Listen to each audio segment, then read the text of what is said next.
if you could take a moment and go to thegrowingbanddirector.com to give at least $5 or $3 a month, and it helps the content continue to be created for you to help our profession grow. Let's go back to our scheduled episode.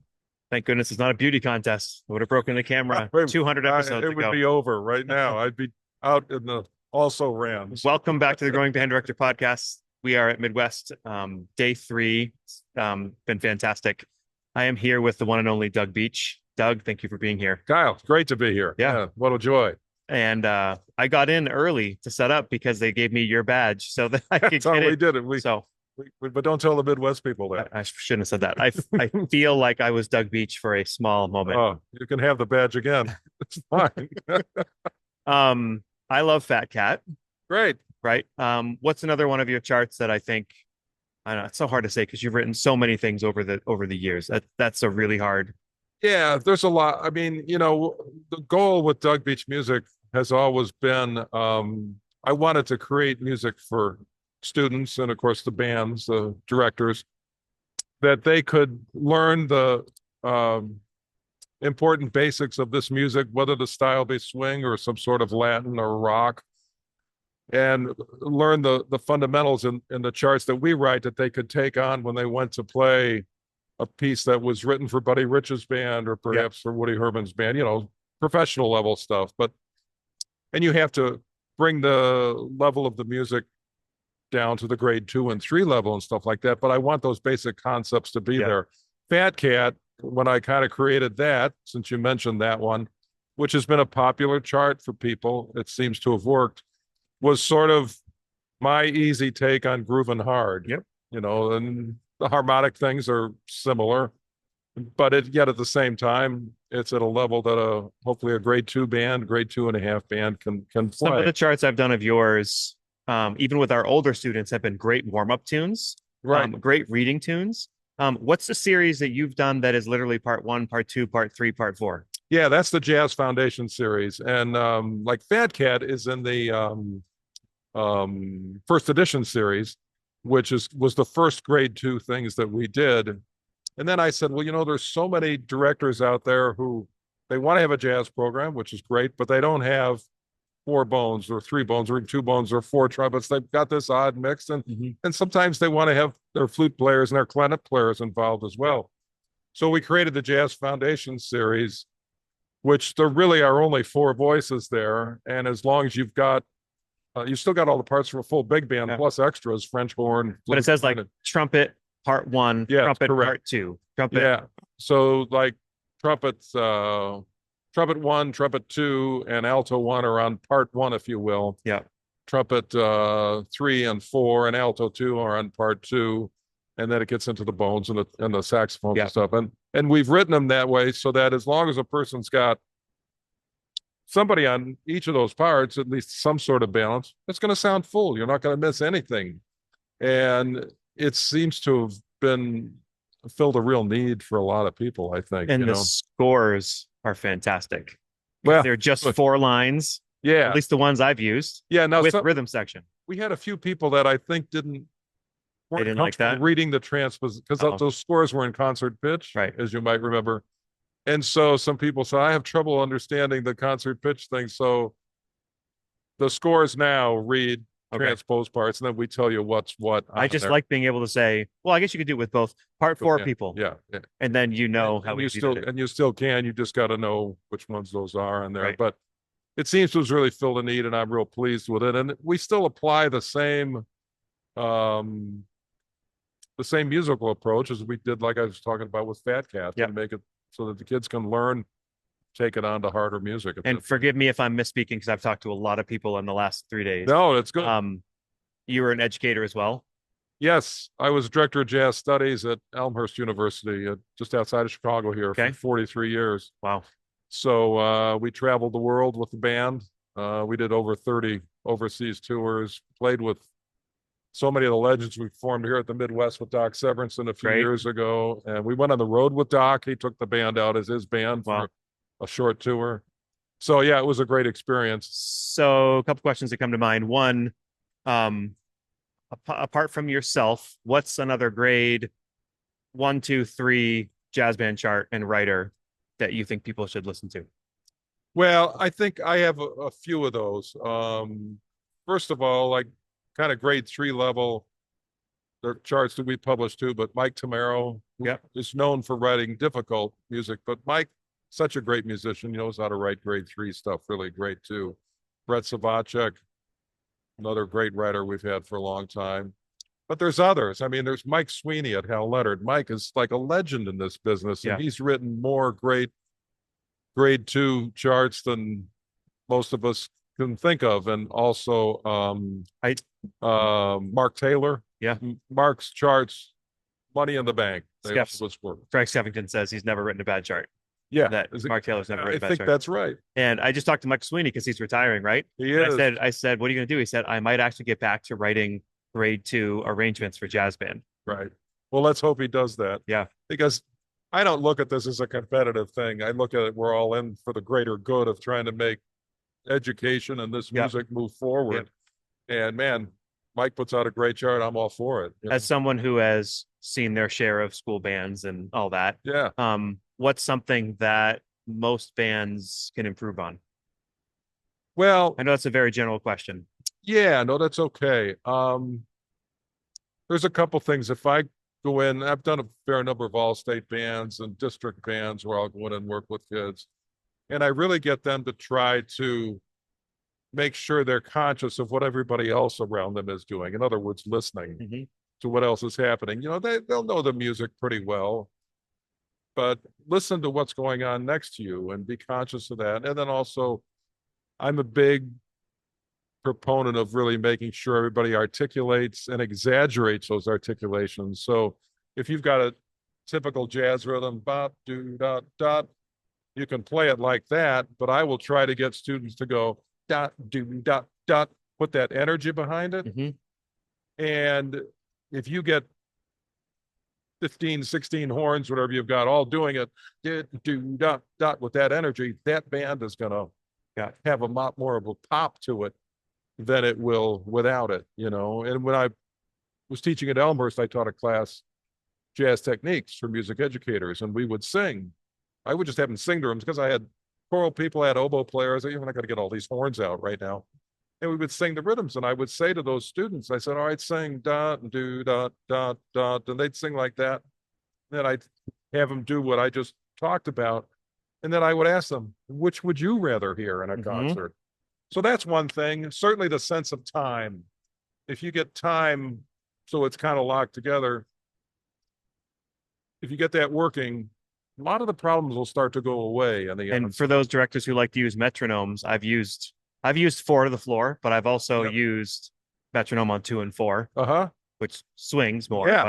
But anything out of time doesn't swing. So no, it's exactly right, because you've got a fighting going. So don't be afraid. Like if you're a drummer, or put the drummer with the metronome only and make sure they, however that is. And in doing that, another kind of rehearsal technique to help people understand, some things to make things better is make sure you rehearse the rhythm section without the horns, and also make sure you rehearse the horns without the rhythm section. Because then those horn players have to get, well, I'm a timekeeper too. They have to keep time for themselves. So that's a biggie. And then you put them together. Invariably, it's on the road to improvement. You were talking about articulation. I just wanted to mention, I mean, obviously, you know the name Dick Dunscombe. I met him a couple of years ago. For people who don't, can you tell people a little bit about Dick? So I want to say I had him on an episode, I think it was in the 70s somewhere. People just look up his name in the Growing Band podcast. It was literally an hour from Dick on articulation and jazz band. Yeah. Very in depth. I mean, Dick is an educator that has done so much. I knew him back. He taught at Champaign Central High School, a little bit south of here. That was where he started out. And then he was at Purdue. And I've just been around Dick so many times and done some different festivals and clinics with him and stuff. And great educator. And he's a real proponent of that, as you just said. Yeah. And of course, he's on the board of the Midwest here, has been for years. With articulation is pretty simple. Once you know what you're doing. And you be consistent with it, and always, I mean, you can break it down to just a few syllables, really, Dot, do. Yeah, dot is the one. I like the DAHT thing on downbeats because it makes those notes fatter. And you get a dot, do, instead of dot, you don't hear the chord then. But if you use the dot thing, you hear that chord. Yeah.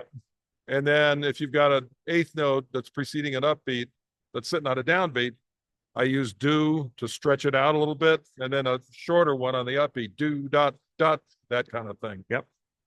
But it's that, nonetheless, it's bringing that exaggeration into all of it that brings the music alive. Yeah, to me, I tell my kids swing. I know we talk about the 2/3, 1/3, Yeah, and all that. exactly. But when something swings harder, it's the bigger exaggeration between volume when it comes Straight to ahead, do that's and it. dot. Yeah. And then there was something else that was in my head and I forgot it. So That's all right. I can't have two But- thoughts at once. I'm a trumpet player. I am too, so you better not go past one with me either.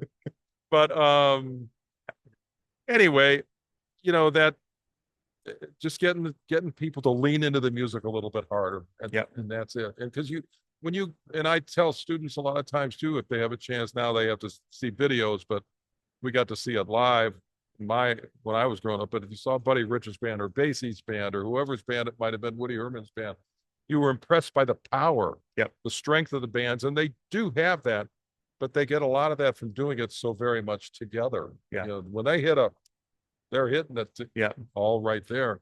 That creates that. One thing on the rhythm reading articulation that I learned from Aaron Bush at Foxborough. I don't know if you know the Foxborough program. They've been Mhm. an essentially Ellington finalist many years and all that. Was the Steve Massey called the Rhythm Train, where they take the Ted Reed for the Syncopation for the Modern Drummer, that book, and all those. I mean, that's every rhythm you'll ever see in jazz, Right. and it's meant for snare. It's not meant for left hand comping practice for jazz drummers, right? Yeah. But kids just sing those with Yep. rhythm section going, and they're dancing and moving with the rhythm section. You make it a full body thing, and they're singing dot do dot dot dot. And they're however feeling it it is. because they're moving a little bit. But The minute I learned that, I did it every day since then. And within 3 months, the pocket in my band 10 times deeper. Yeah. Because it was just a full body experience. and singing is such a great way to learn, because if they've got that internalized, they got to get the fingers to work, Yeah. you know, trumpet, saxophone, whatever. But that singing internalizes it, and it's like practicing without beating the chops up. As you know, we're both trumpet players, so we understand that. And I don't have any chops, so you can't beat them up. But at the same time, then you have a 4-bar phrase that's just not quite together. But it's not that they can't play it. It's just great. Let's sing it like Right. it's a thing. Right. Nope, sing it again. And usually, like, then you play it and it's just done. Right. That's right. mean, That's exactly right. The things you can Exactly do. right. So that Cool. to me is an incredibly useful tool. Is there a director or a program somewhere in the country that you think people should know about? Like high school? Anything? Yeah, there's a few. I mean, geez, you come here and you see them, you know, Don Zent's band yesterday. Wow, killing. Zent's band. It was so good and so musical. Those guys from Florida, there was a program, of course, it's gone now for many years, down in Decatur, Illinois, MacArthur High School. Jim Culbertson was the director. That was a role model program, if you will. There's a guy that was here last year with his junior high band, George Androkokis, Hinsdale Middle School. George is a master middle school teacher. What state is that in? Illinois. Okay. It's actually Hinsdale's a suburb of Chicago. Okay. But he's a role model to me of a middle school teacher. He just always does it. He's been at several middle schools and his programs are always filling. So they played here last year. That's another one. I mean, geez, there's a bunch of them, and there's probably a bunch of them that I don't know about. Of course, when people hear about these Midwest bands too, I just do want to promote in the last couple of weeks, episodes 220 and 221. I had 2 of the bands who performed here. Don was being one of them. Right. And I talked with them each for an hour. What's your band playing? What's your band like? What's the school like? So people kind of get to hear about their kids and their program and pieces. And invariably, when you have a successful program like that, what's happened, my opinion, is the director, Don or whoever it might be, Jim Culbertson, they've created a tradition of excellence in that program. And the kids, they come up through it. As a freshman, they may not play in that top band, if you will, but they see it and they aspire towards it. And then when they get in there, the older students in the band help pass that tradition along. You know, this is what we do here. You have to, and you get that tradition going, and it's the domino effect just keeps it moving, I think. Not that the director still isn't working his tail off to make it happen,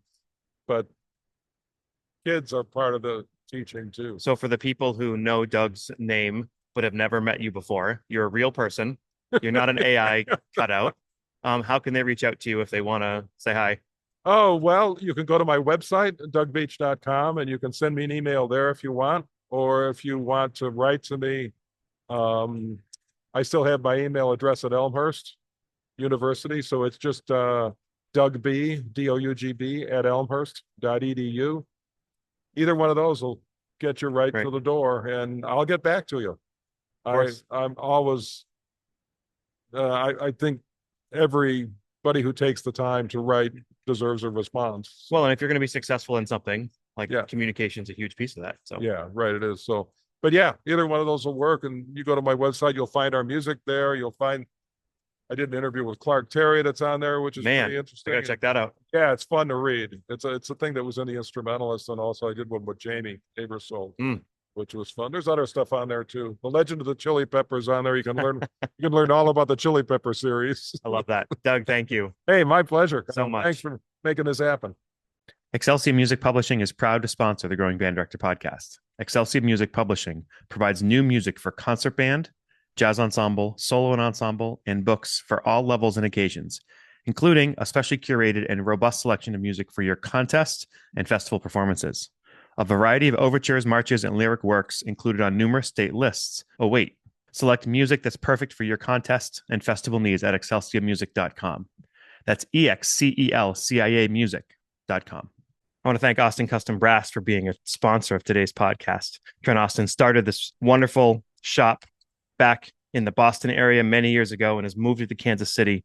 Check out their unique line of doublers instruments that are perfect for students, band programs, and players of all ages. The Austin Custom Brass doublers flugelhorn is their most popular selling instrument, available in 5 different beautiful finishes. These flugelhorns come with a case and Austin Custom Brass's Fab 5 mouthpiece. The doublers flugelhorn offers a quality sound, playability, and affordability. Get one for yourself or your whole trumpet section today. Call Austin Custom Brass at 816-410-0826. They are located in Kansas City, Missouri, but they ship all over the country, and they're wonderful humans and great people to hang with. Austin Custom Brass works with band programs from all over the country. They can provide a bid to you today, work within your school's budget, and accept POs. Call their team today at 816-410-0826 or email at info@austincustombrass.com. Welcome back to the Growing Band Director podcast. This is Friday, day 3 at Midwest 2024. I'm here with Mike Richardson, band director from Iowa. Yes. I forgot the exact town because I'm not looking at my notes. Right. Indianola, it's okay. Yeah. Beautiful. Thanks for being here. This is great. Yeah, thank you for willing to talk to me today. Yeah. So when we started, you said that you heard a piece that I had mentioned on a podcast, and then you did it and you loved it and the judges loved it. And I said, we got to mention that. Yeah. The Mark Taylor arrangement of the Creole Love Call, which was an Ellington standard. And it was one, it just fell together really nicely. I mean, you not only mentioned it once, you mentioned it a couple times. Sure.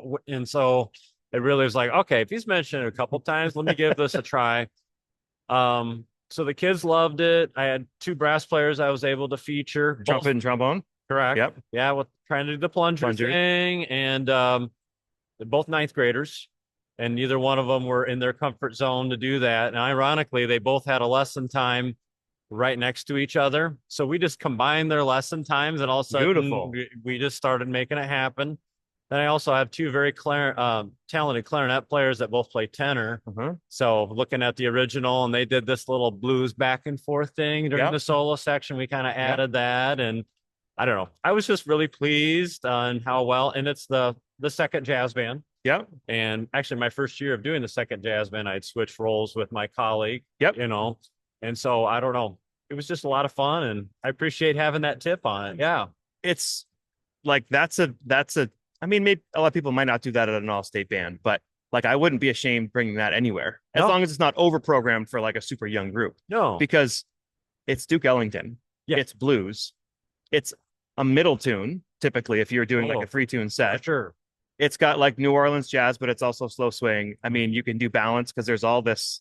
What's the is that like low B in the alto or something? Yeah. Oh, that's right. Yeah, low B. That's like woo. That's sneaky hard. Pickups the measure 14. I'm pretty sure. Anyway, you know it well. But things like dot do dot. Just teaching that. Yeah. And then just getting the balance, do ba do ba do. I was, trying to really get them to swing extra like hard with it and stuff like that. And the kids really got And into the apparently nuances. so one of the lines of that is the vocal line, the boo da da da do. Yeah. If you go back to the original, and I think it's in alto and trumpet two or one or something in that. I think so. I guess the story that about Ellington is he was doing the chart and that wasn't part of it. And there was a vocalist, I forget her name, who was like off in the wings, who was also performing, and she was like singing this little counter line. And in the break, he went over her. He's like, "Sing that again," and he invited her back on, and like that was then part of the it chart. just came a part of the whole tune. Yeah, such a fun little, just a fun little piece. Yep. It's really great. Yeah, I used it last when we did an all New Orleans set. So we did Beantown Blues Parade by Rick Hirsch, which is like first year jazz, but great. No, awesome. That and Mudbug Strut, which is like the classic great Paul Baker. I actually have that one in my office. That one's looking at that one as well. It's super cool, a little scary in some of the spots because it doesn't come right together, but it's a great tune. Yeah, fantastic. Beautiful. Yeah, so thanks for the tip. It's pretty awesome. I love it. What's another jazz band chart that comes to you that you're like, this one's a gold mine? I can teach so many things through it that I should know about. Well, a newer publication, and I know you've met with two other Iowa podcasters, Music Ed Insights. I'll give a little shout out to those guys. Oh, they're great. Alan Fire and Steve Shanley. And are they here? Do you know? I saw a picture on Facebook of Shanley is here. I don't know if Alan is. Okay. Because he does all of his publications through Barnhouse, which is in Oskaloosa, Iowa, which is a little over an hour away from where I'm at. Okay. So he just came out with a new Latin tune. It's actually a mambo, a 2/3 mambo entitled Nueva Vida. And I actually just did that with the Creole Love Call at the set just earlier this week. And Steve has it handled out very beautifully mapped out with what the rhythm section needs to do. And then for the solo section, it's just a vamp of, 4 bars, just going, I believe, from F to C, I think. Mm-hmm. It's F minor, F melodic minor, actually. And at the bottom of the second page for all the kids, he has the notes written on what you do. So normally, we try to produce some kind of a solo thing, solo sheet so kids can get around the changes. It was right there. Yeah. And it was like instant success. Cool. Because we don't start jazz band until marching band's over end of October. Right. And we had a concert on November 25th. So we had to learn some stuff fast at a high level. So Nueva Vida by Steve Shanley. I think it was great. It's a 2024 publication, so it's like out there. It's like a grade 2.5. Yep. Ish, but it's really, he has some nice ensemble moments. It's really fun. So if we were to go into your classroom and see you as a teacher, like a snapshot, what's something that you do really well? Well, I think I make really good connections with the kids. I guess for some kids, they think I'm kind of scary, but I'm also a big kid goofball kind of type. So they really don't know if I'm actually being serious or not. So I'm always kind of getting them. So that usually kind of gets them to simmer down. But I really feel I'm pretty good with picking literature for my groups. I went to the American Band College, graduated 15 years ago. And we did a huge lit study. So I'm kind of almost a little bit of a concert band snob. Yeah. As I look through there, I can sing some of the things, or, Alfred Reed, blah, blah, blah, this kind of thing. So, so if you're good at that, so what are a couple of tidbits that because things I do, I'm good because I do this, or I choose music that has this, or. Well, yeah, I feel like I'm able to pick and play to program to the strengths of my ensemble, What a concept. Yeah. What a concept. Well, thinking about trumpet range, and it's like, this one has an oboe solo and I might not have that soloist right now, or, great, I've got, really strong low brass. Let's give them a chance for that. Well, and sometimes like it's an oboe solo, but it could be an alto solo and it's still good. Yeah, it's true. Or it's like, this is all oboe and we shouldn't do the piece. That's true. There's a difference. That's true. And then keeping the percussion busy, but Mhm. not overwhelmed, that kind of a thing. So I don't know. I would say I'm a master at it, but I usually 9 times out of 10, I feel like I'm pretty strong at Do you that. ever do the at the end of the cycle, like what's your favorite piece, one, two, three, or four, or whatever, and just get there? I do that because I like to think that every piece will get at least one kid's vote. And if I see, oh, this one didn't land for anybody, unless there was a real reason I did it, I would just not do it again. Yeah. I haven't done that as of late, but I think I need to get back and doing something like that because, sometimes, we did the Seal Lullaby a few years ago. Yeah. And I know there was a chunk of that group that liked it, but most of them was like, it's too slow and all that stuff. It's just like, well, giving you a chance to be artful and have, dig into the expression part of it and tuning, all that fun stuff. Yeah. So yeah, That's a great piece. it is awesome. It's a great piece. Who's a composer, like an older composer that you go to that you like? Older composer that I go to that I like.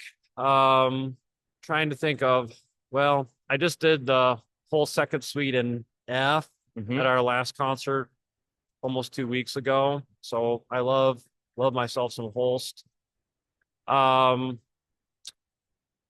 Yeah, there's just a lot of, I'm just trying to, it's a lot of different ones that, I like a lot of marches. Yep. In Iowa, I grew up in the land of Carl King. I love Carl King. And yeah, actually, my hometown is where he got his notoriety as a conductor and composer. Fort Dodge, Iowa. Give a shout out for that. Yeah. So I love a good Carl King march, and I love teaching form of that. And there's so many great arrangements of the Carl King marches to Barnhouse that are grade 2, 2.5. Yes. 3. You want your kids Totally to learn. You want your kids to learn a little bit about, 6/8 for the first time. There's some or cut time and things like that. My wife's favorite march is Alamo. Yeah, that's a great one. Yeah. I think for our younger band, I think my colleague programmed Rough Riders. Yeah, I love that one too. And you can do as a march or as a gallop. Yep. It's like, okay, you got this down really well now. And the thing about the Carl King Municipal Band, when I played in that, it's not a true Carl King gallop if it's over 90 seconds. You got to keep them under 90 seconds, otherwise it doesn't count. So there's a thing with that too. It's kind of fun. So we recently did the Big Cage.